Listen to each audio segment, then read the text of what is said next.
Reddit pregunta: ¿qué te dijo tu terapeuta que te cambió la vida por completo?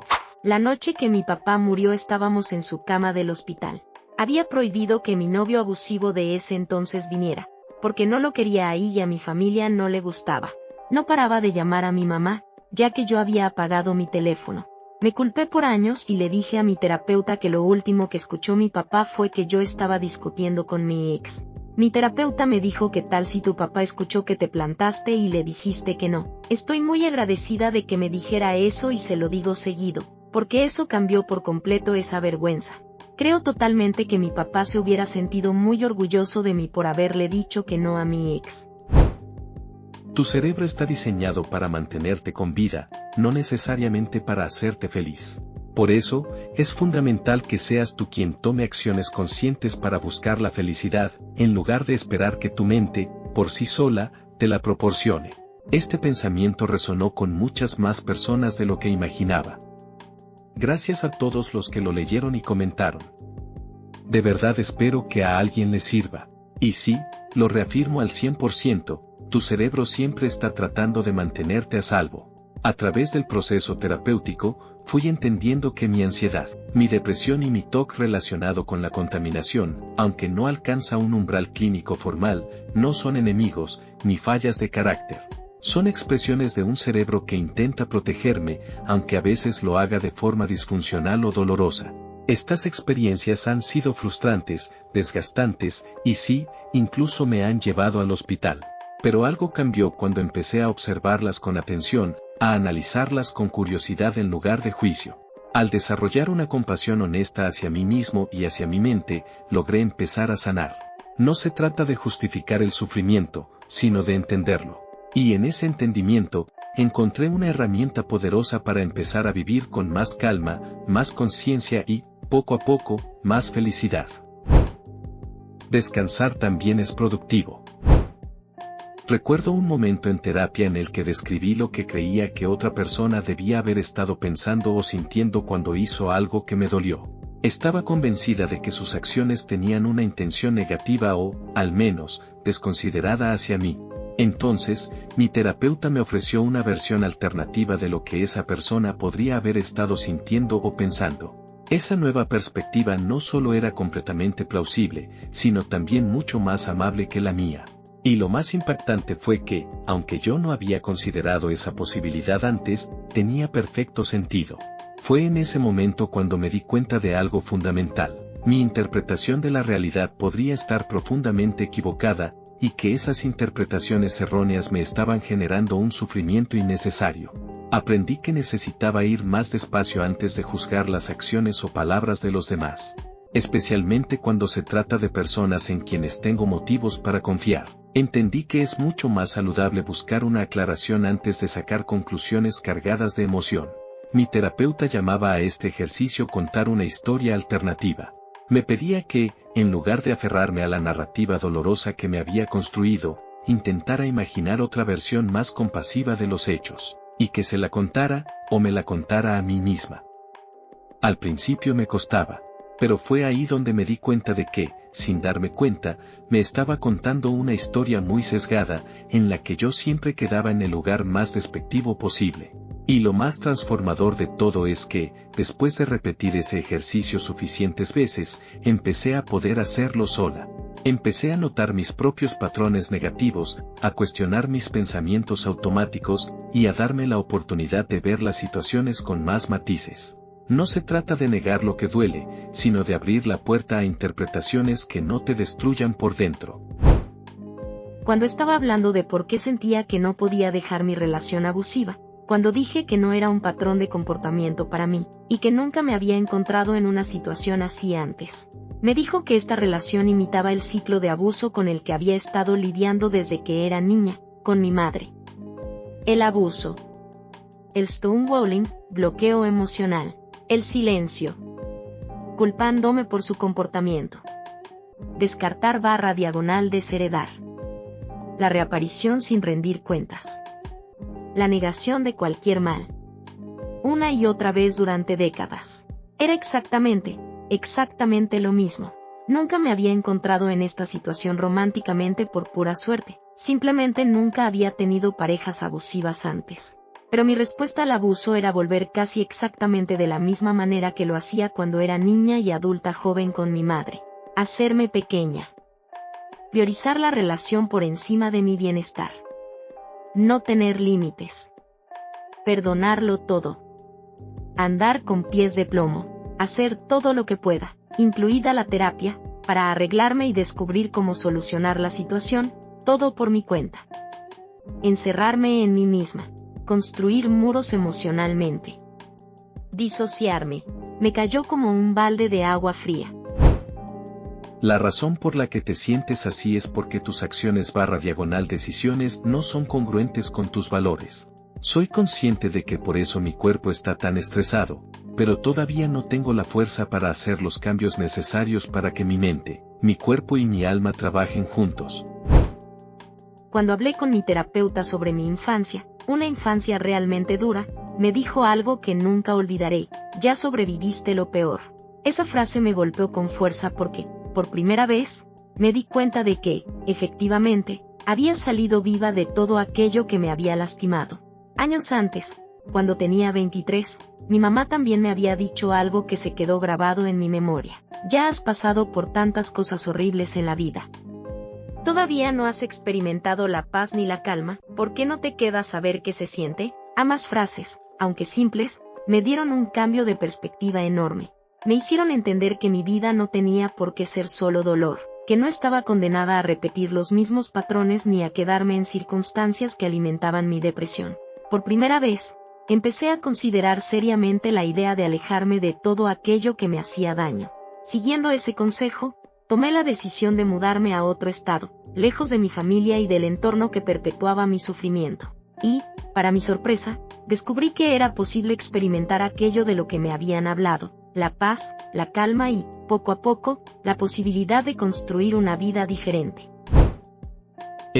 ¿Querés hablar sobre tu ansiedad? Yo no tengo ansiedad. Porque, cuando era chico, descubrí que si te imaginas los peores escenarios posibles, nada te toma por sorpresa, y así no te pones ansioso. Eso es, literalmente, un ejemplo de manual de ansiedad crónica. Edith, bueno, aparentemente esto explotó mientras dormía. Gracias a todos los que comentaron, compartieron experiencias o simplemente se sintieron identificados. Para quienes dijeron que también hacen algo parecido, mi terapeuta me explicó algo que me dejó pensando por mucho tiempo. Me dijo que es muy común que las personas con ansiedad desarrollen mecanismos que parecen útiles o incluso lógicos, pero que en realidad solo refuerzan el mismo patrón de miedo y control. O sea, uno cree que está previniendo problemas, pero en realidad solo está alimentando la ansiedad desde otro ángulo. En mi caso, yo ni siquiera había empezado terapia por ansiedad. Nos enfocamos en otro tema que, con el tiempo, descubrimos que era una gran fuente de ansiedad no reconocida. Así que no lo trabajamos a fondo en ese momento, pero mi terapeuta me recomendó un libro que fue un antes y un después: Get Out of Your Mind and Into Your Life. Es muy accesible, yo lo conseguí como audiolibro digital a través de mi biblioteca local. Pro tip: usen sus bibliotecas. Son un recurso subestimado. Más adelante, cuando por fin empecé a reconocer que sí, había ansiedad en mi vida, aunque la disfrazara de preparación estratégica, le conté a mi terapeuta cómo solía pensar: si todo lo que me preocupa tiene un final catastrófico, entonces ya estoy preparado. Así no me puede doler, no me puede afectar. Porque ya lo vi venir. Su respuesta fue tan simple como desarmante: ¿y si los resultados no fueran solo el mejor o el peor escenario, y si existiera un espectro lleno de posibilidades intermedias? Luego me pidió que pensara, con ejemplos concretos, en alternativas intermedias entre el desastre absoluto y el milagro perfecto. Y aunque al principio me pareció un ejercicio tonto, me ayudó enormemente a empezar a salir del pensamiento catastrófico. Porque eso era lo que estaba haciendo: asumir que si no pasaba lo ideal, entonces tenía que pasar lo peor. No había matices, no había términos medios. Solo extremos. Algo que también me llamó la atención, incluso antes de identificarme como una persona con ansiedad, era ver cómo otros la vivían. Muchas veces, cuando hablaban de sus miedos, lo hacían con un tono de lógica o de ser prácticos. Pero después, los saltos mentales que daban eran bastante intensos. Recuerdo estar de viaje en el extranjero con un amigo. Yo hablo bien el idioma local, él no. En medio de la noche, me dice muy serio: me preocupa que tengas un accidente, que termines en el hospital tan herido que no puedas hablar, y que yo esté ahí sin saber cómo preguntarle al personal médico dónde están los baños. En ese momento me reí un poco, con cariño, y le recordé que podíamos atravesar ese puente si alguna vez llegábamos a él. Pero lo que más me impactó fue la especificidad del miedo. No era simplemente, ¿y si pasa algo malo? Era, ¿y si pasa este evento extremadamente raro, con esta secuencia exacta de detalles, que termina en una situación absurdamente incómoda pero improbable? Y ahí entendí algo: la ansiedad no siempre grita. A veces se disfraza de preparación, de lógica, incluso de sentido común. Pero detrás de esa fachada, hay un miedo constante de perder el control. Quizás tu papá era buena gente, pero puede que no haya sido el padre que necesitabas. No fue un terapeuta quien me dijo eso, pero cuando finalmente acepté que mis padres hicieron lo mejor que pudieron con lo que tenían, y que simplemente apestaba que eso no fuera lo que yo necesitaba, sentí una paz inesperada. Dejé de estar tan enojada y empecé a soltar esa carga que me había estado consumiendo por años. A menudo pienso en las historias de mi infancia, en las acciones cuestionables de mis padres, en esas decisiones o comportamientos que me hirieron o confundieron. Luego, reflexiono y me doy cuenta de que hoy estoy cerca de la edad que ellos tenían en ese entonces. Y pienso, solo eran unos cuarentones inmaduros, ahogándose en sus propias dificultades, sin tener idea de cómo manejar la vida. Ellos simplemente intentaban sobrevivir, y, lamentablemente, yo caí por las grietas en ese proceso. Es una mezcla extraña de tristeza, compasión y comprensión que llegó con ese cambio de perspectiva. Porque entender que tus padres son humanos, con sus propias luchas y limitaciones, no excusa el dolor, pero ayuda a sanar. En este camino de aceptación también llegué a una decisión importante junto a mi pareja: no tener hijos. Con casi 40 años, apenas logro mantenerme a flote día a día. No puedo imaginar tener a un pequeño humano del que preocuparme y cuidar también, cuando yo misma sigo aprendiendo a cuidar de mí. Es una elección que, lejos de ser fácil o simple, me llena de alivio y honestidad conmigo misma. Me permite reconocer mis límites y priorizar mi bienestar sin culpas. Y aunque a veces me pregunto cómo sería ser madre, sé que ahora mismo, para mí, el amor y el cuidado también pasan por reconocer mis propias necesidades y sanar las heridas que la vida me dejó. Los pensamientos no son hechos. Esa frase casi seguro me salvó la vida. Que mis papás no malcriaron a mi hermanita.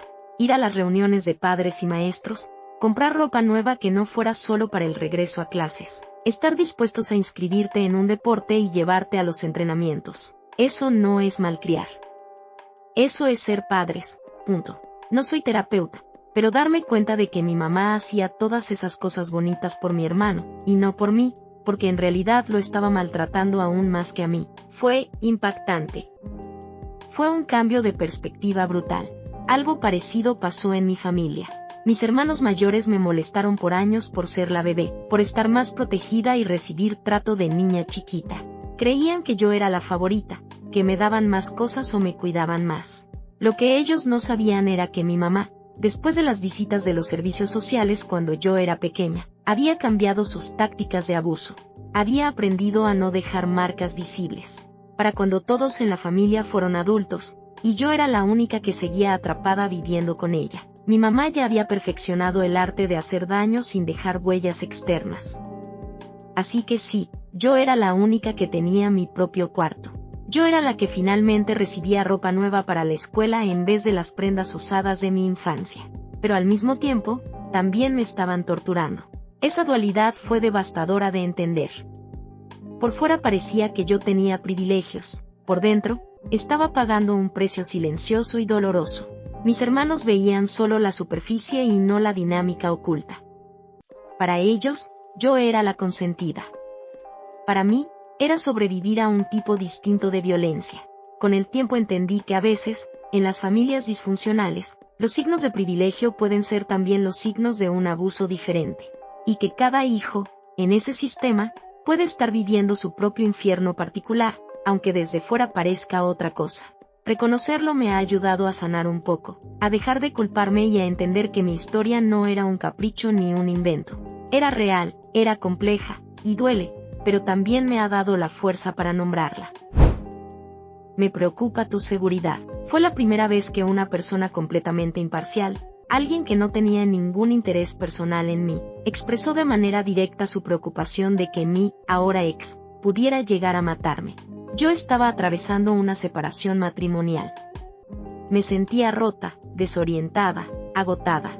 En un momento de desesperación terminé en urgencias, no buscando una receta mágica ni medicación para adormecerme, sino rogando, casi suplicando, por cualquier tipo de ayuda.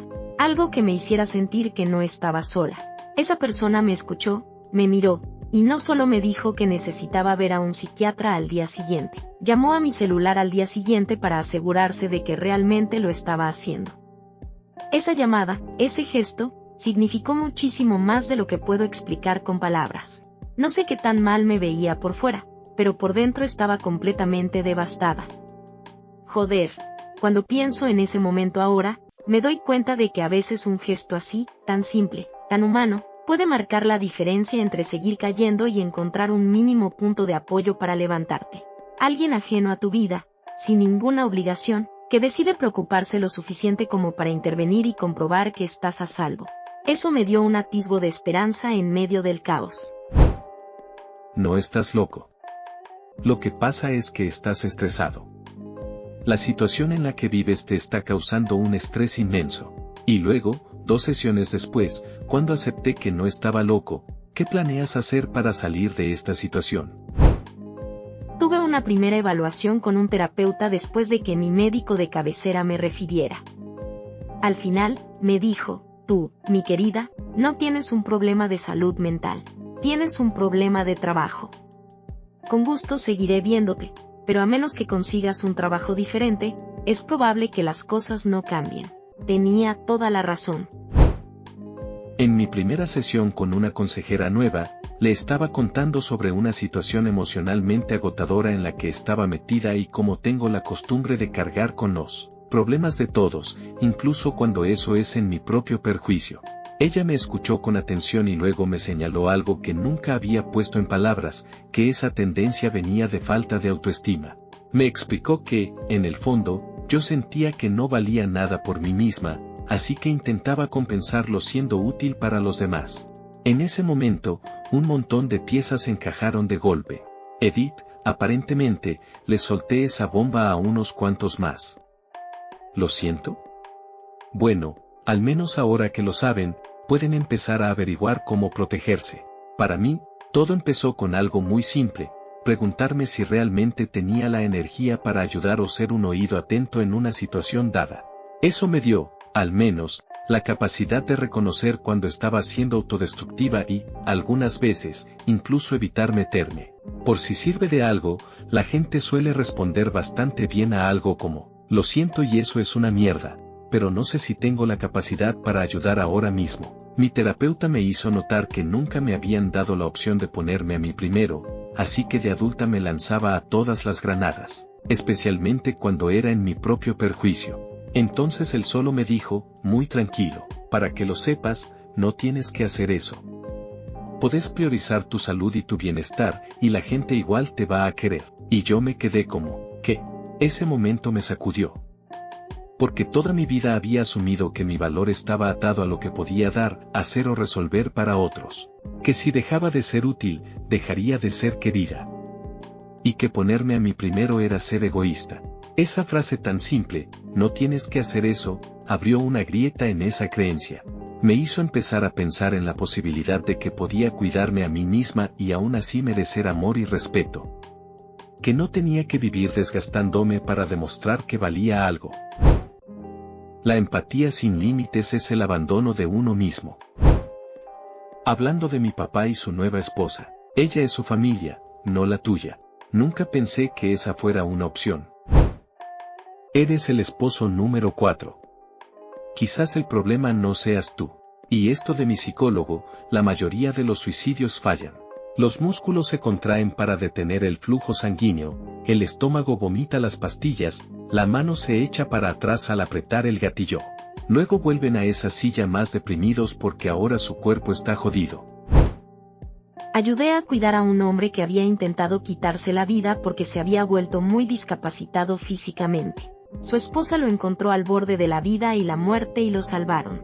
Cuando lo conocí, había estado en un estado de mínima conciencia por más tiempo del que yo había estado vivo, incapaz de moverse o comunicarse de ninguna manera, pero a veces parecía estar consciente. Se angustiaba y hablarle de manera suave y tranquilizadora parecía calmarlo un poco. No puedo imaginar una situación más horrible en la que estar. Había llegado a su límite y había decidido irse y ahora estaba atrapado en una situación infinitamente peor por la persona que más amaba. La honestidad sin compasión es crueldad. La amabilidad sin honestidad es manipulación. Edith, mi terapeuta se va a quedar loca cuando vea que sus palabras recibieron tanto amor. No a mí, pero a mis papás durante una sesión familiar en grupo. Quizás el problema no es con tu hijo. Siempre me ha costado un montón acordarme de las cosas, ser puntual, mantener la concentración, y cosas así. A petición mía, mi médico de cabecera me mandó a un psicólogo para una evaluación de TDA cuando tenía 37 años. Había estado leyendo sobre el tema y me describía a la perfección, pero también tenía un síndrome del impostor terrible, y en cuanto se concretó la cita, empecé a dudar de mí mismo. Llegué a mi primera cita con 1 hora de antelación, con todos mis papeles listos. Estaba convencido de que el psicólogo me diría que estaba bien y me mandaría por donde vine, solo por eso me preparé tanto. Pero no solo me equivoqué de día, sino que también me equivoqué de mes. Fue un momento bastante embarazoso, pero también revelador.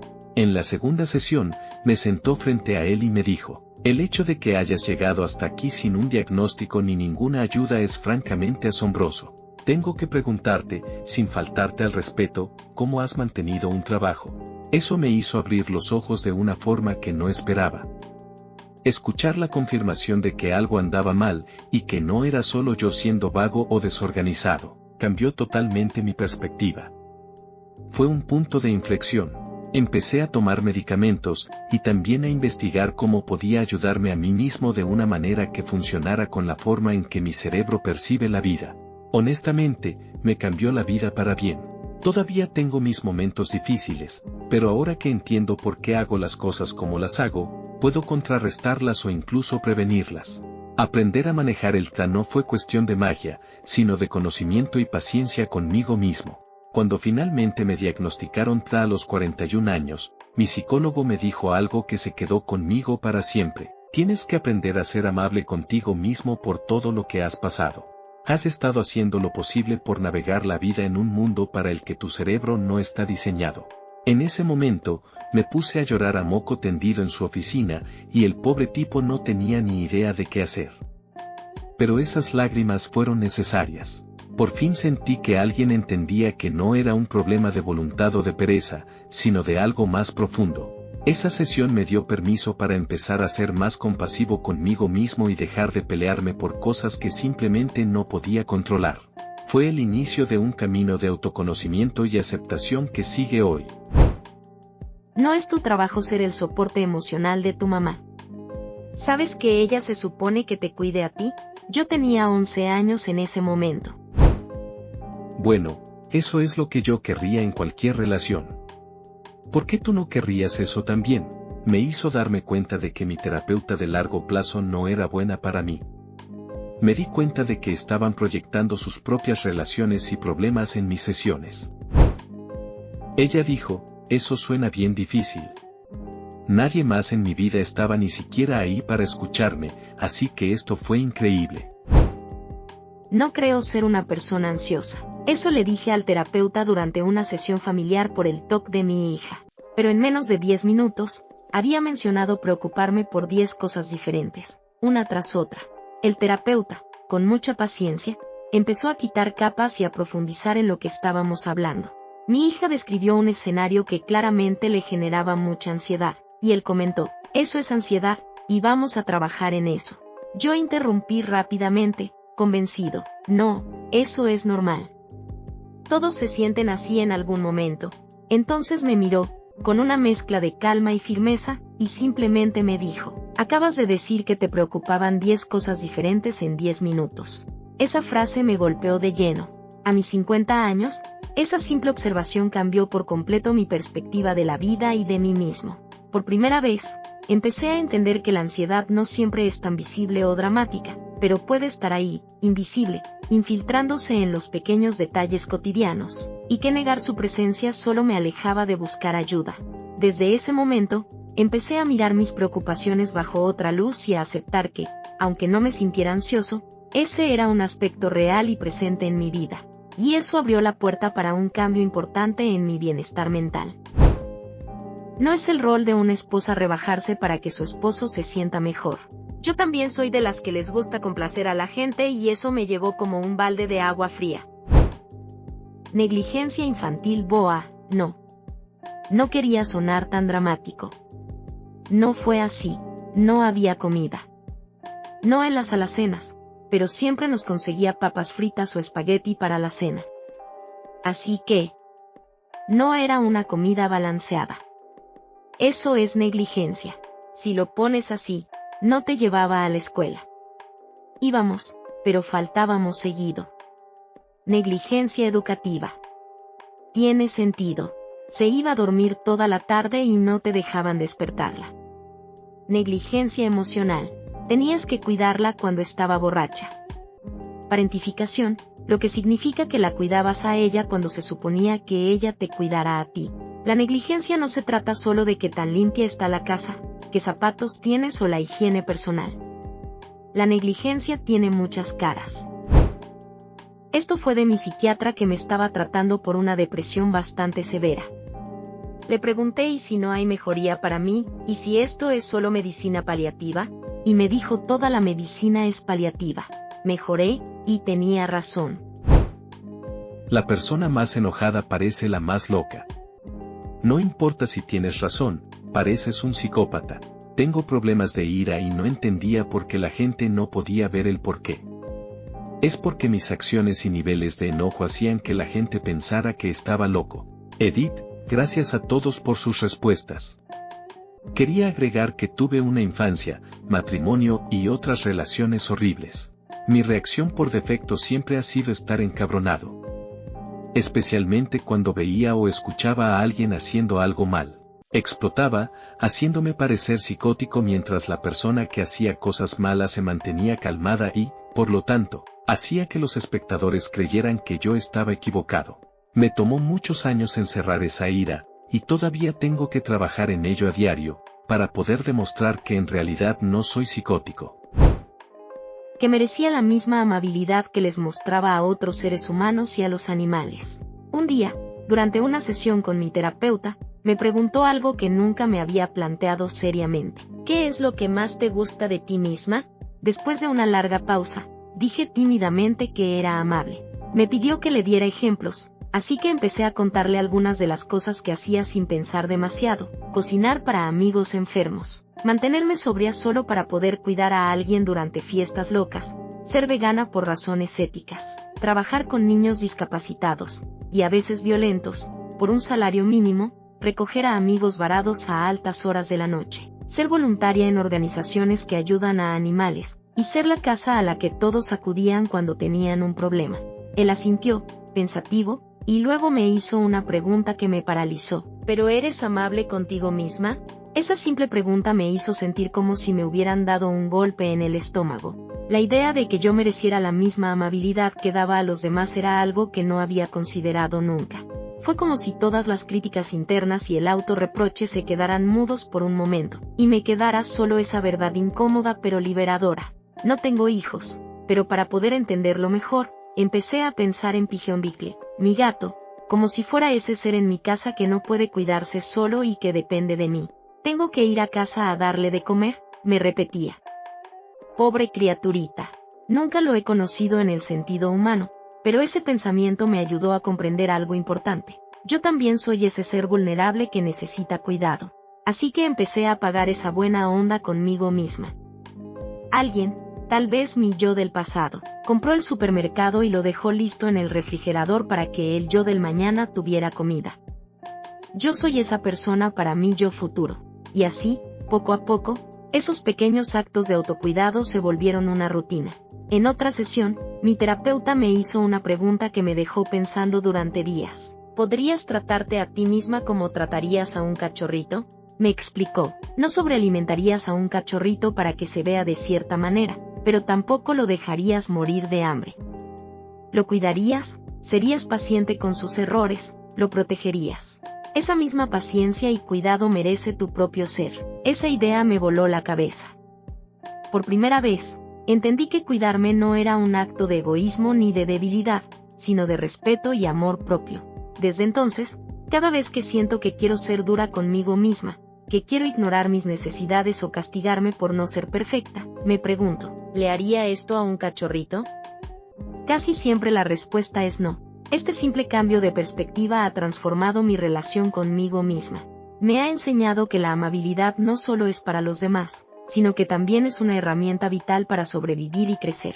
Ahora sé que, aunque no tenga todo resuelto, merezco el mismo cuidado y compasión que siempre he ofrecido a quienes amo. Y eso, a veces, es el mejor regalo que puedo darme. ¿Le hablarías a un amigo de la misma manera que te hablas a ti mismo? ¿Tienes permiso para estar deprimido /A? Tengo un problema con tener que ser productivo /A y organizado /A todo el tiempo. Esto me ayudó a permitirme simplemente estar deprimido /A y hacer bad road de vez en cuando. Has estado usando una mochila toda tu vida y llenándola con todos tus traumas. Has usado tu mochila por demasiado tiempo, es muy pesada para ti. Es hora de empezar a desempacar y aligerar la carga, una cosa a la vez. Podemos empezar escribiendo en platos de vidrio baratos lo que estás dejando ir y luego rompiéndolos. Cuando me dijo eso, me quedé sin palabras.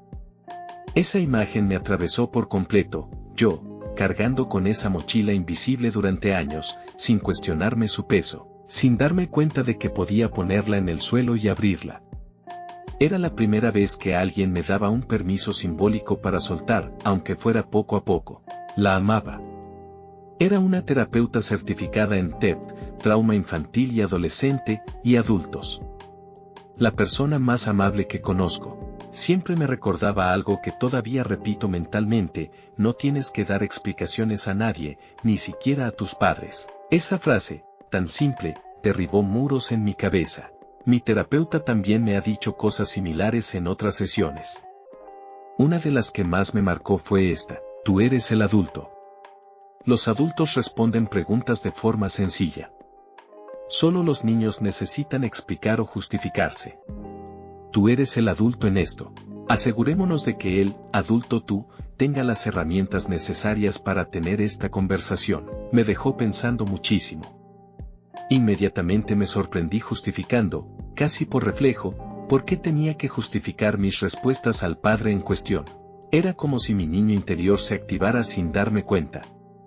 Ella, con paciencia, me redirigió de nuevo hacia mi adulto y volvimos a empezar. Esa fue una sesión muy dura.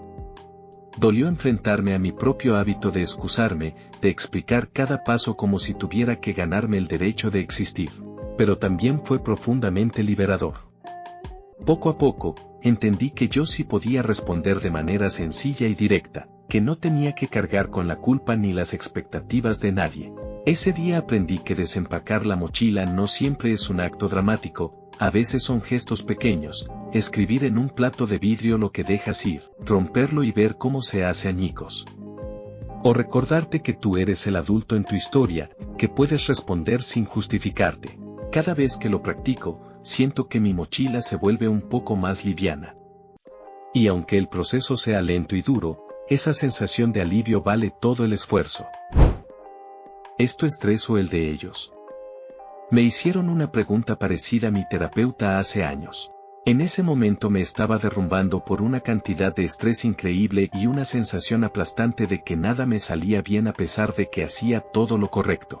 Tuve una sesión larga sobre todo lo que pasaba en mi vida y llegamos a la conclusión de que la mayor parte de mis problemas eran que me preocupaba por amigos, familia y gente en mi vida, muchos de los cuales parecían no querer ayudarse a sí mismos.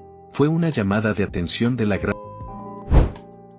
Soy alguien que se castiga todo el tiempo por tener sentimientos, en parte por la maldición del hijo mayor, pero también por un padre abusivo que me castigaba por cosas que no eran mi culpa y exes que me hacían sentir que mis sentimientos les eran inconvenientes o molestos.